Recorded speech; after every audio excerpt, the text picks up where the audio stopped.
Bismillah ar-Rahman ar-Rahim. Assalamu alaikum. Welcome back. And now another issue, a very tenuous one at that, is the water situation here in Gauteng. But from what I've been hearing, it's no better in KZN and other parts of the country. But let's keep it to our particular situation in Gauteng. And we are now going to be talking with water rights activist, and that, of course, is Dr. Ferial Adam. She is also with OUTA. And we're going to be looking at the water crisis in, I guess I should say, South Africa as a whole. What on earth is going on? We're hearing new terminology like water shedding, water shifting. And I think that's just all confusing us even more. Let's understand what is the situation. Is there hope for us as people in South Africa? Assalamu alaikum to you, Dr. Ferial Adam. Welcome to the program. And oh, goodness me, isn't this all so very confusing? But more importantly, absolutely frustrating and also literally putting our lives on hold. Absolutely. Wa alaikum salam, Julie, and to all your viewers, and thank you for having me on your show. You're absolutely right. I mean, it's without water, I mean, people's lives are on hold, actually. So, where are we at? What on earth is going on regarding the water management, the powers that be, and the crisis? Are we seeing a light at the end of the tunnel? And when I say that, immediately Eskom pops to mind as well. And I think, goodness me, we are in quite a situation, aren't we? It's the water crisis and it's the electricity crisis. And I also wonder about the poorest of the poor and the small businesses. How are they managing to survive? Absolutely, Julie. I think that's a very big concern, and I think sadly, I don't think this is going to go away very soon. It's going to be with Ooh. us.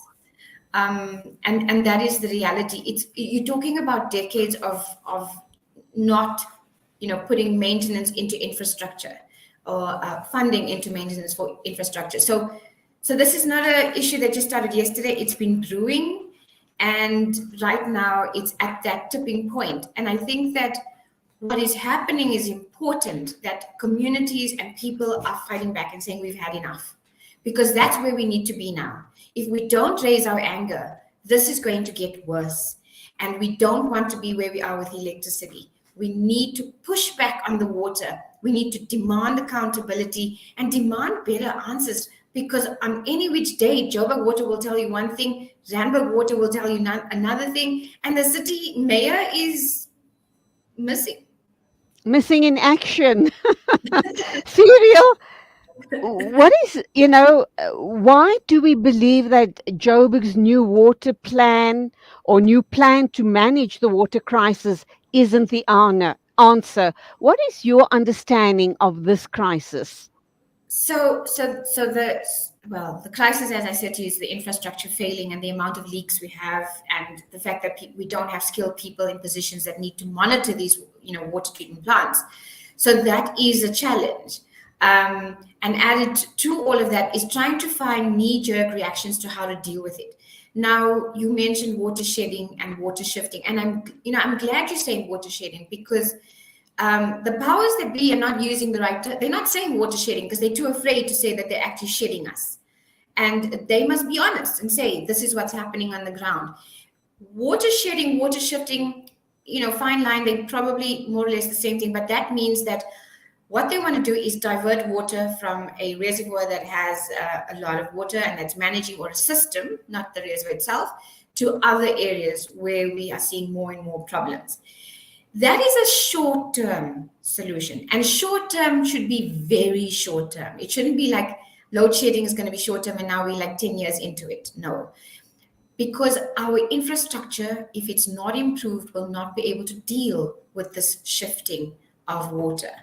And we need more clarification. So that's where we, as WaterCan, has sent letters to both the Rand Water and Joburg Water to demand site visits and meeting with affected communities, residents associations. It's not just WaterCan now, it's the Greater Johannesburg. And we're saying, let's go and have a look together with our experts, our media, to go and have a look at some of our infrastructure. So we've been told that the Hursthill Reservoir, Hursthill 2, has a leak at the 1.2 meter mark, that means that they cannot fill it up. And that is, it means it empties faster, and it means that, well, think about filling a leaking bucket, right? So that's why many people can't get a lot of water. But it's not only the Hurst Hill Reservoir. There are other reservoirs who are having similar issues, but we're not being told. And that's the bottom line, the transparency, the lack of honesty, and that's creating and feeding the anger on the ground. So, Ferial, you are with Outer, and I do know that you guys have been doing sterling work right across the board, and you guys do fight the hard fight. What is it going to take for Outer and other civil society organizations to come on board, possibly take these poor managers to court and hold them accountable, sue them if need be, sue the municipalities to get answers and to get to get delivery of all services right across the board, and in this case, particularly water? So definitely, Julie, I think that firstly, going to court is a long-term process and it is expensive, right? So that should be our last resort. If we are not getting anywhere and that's nothing's working, then that's what we'll do. But before we even get there, what we want to do and what we're working with is, I don't know if you know that the Amakatara Foundation, together with Outer, held a meeting on Saturday to talk Yes. about Joburg, a city in crisis. And we have now, they're establishing a Joburg Crisis Alliance. And within that, water was one of the big issues. We want to create a broader umbrella of people. So it's not just WaterCan, it's not just Outer, it's not just the Amakatara Foundation. People on the ground who are facing these challenges, we need to come together under one umbrella and create different teams, create a political stream to understand the politics around water, and a technical side. We have academics who are ready and willing to join us when we do get the site visit. And I'm saying when, not if, because we are going to demand these site visits and we want interested and affected communities to join us.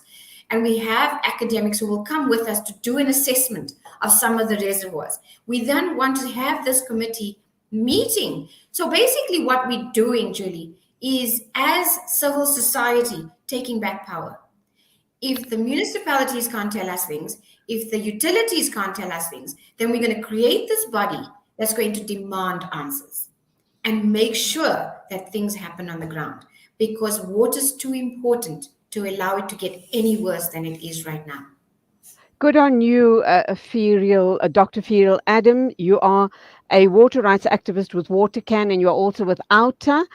We're going to play out a little video clip just to express the frustration of the people in the vicinity that our studio's in. But of course, we do know it talks about probably the entire South Africa sitting in a similar situation. Before I let you go, any final words?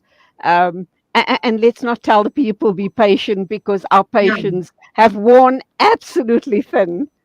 I would be lying if I said be patient, because I'm not patient. And I think that the water crisis is something that, with energy, you can still get gas and you can still find alternatives. Not everyone can afford to drop a borehole, it's expensive. And a lot of people are going without water. What my other fear is, Julie, is if we look at the state of our rivers and streams, is the high level of pollution, which is the water that's being abstracted for cleaning for our drinking water. And that water cycle must be understood as a whole. So at the same time, when we don't have water and protesting on that, we need to also protest on the high levels of pollution, which, by the way, government is now the biggest polluter because of the amount of sewage flowing in our rivers and streams. And I also think communities need to remember one thing: you're not on your own. We need to link up. We need to create this movement across Johannesburg, across Gauteng, come together, because that's the only time that government's going to listen. I'm seeing your picture right now in terms of, I think that's the Robert Shem community. Yes, that's It's right. going to be there are lots of pockets of that all across Johannesburg. We need to bring it together. It's when we have a march of like 10,000 people going to the city of Johannesburg. Yes, no one's working there at the moment, but it's when we have that mass that then we need to get things changed. And that's what I'm hoping for, Julie. That everyone put your anger into that. Join our movement, join this water movement so that we can get 10,000 and more standing outside the buildings of government saying, we've had enough. We want this fixed. Dr. Fidel Adam, water rights activist with Watercan and Outer, thank you indeed for fighting the good fight on behalf of us ordinary citizens. Till the next time, I do hope that when we do talk again, it will be a better news story, inshallah. You go Inshallah. well. Really. Assalamu Salam. alaikum. Salam. The time is 9:46. News and views on Salam Media. Standing by to talk with us is educational psychologist Claudie Monyai, and we're going to talk World Mental Health Day.